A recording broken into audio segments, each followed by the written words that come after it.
शुभ संध्याकाळ मित्रांनो. तर आपण आता टेकडीवर आलो आहे. तिथे महादेवाचं एक खूप मोठं मंदिर आहे, मी तुम्हाला दाखवतो. हो का, हे ती मंदिर आहे.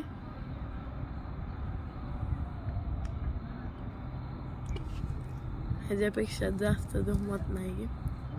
हे ही मंदिर आहे आणि ह्याच्या कडचं परिसर आपण बघू शकता. सगळा हिरवागार आहे.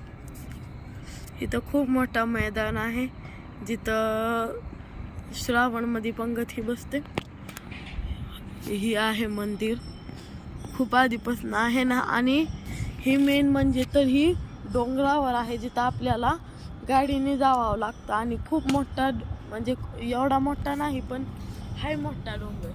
एवढ्या मोठ्या डोंगरावर आपल्याला गाडीने चढून यावं लागतं.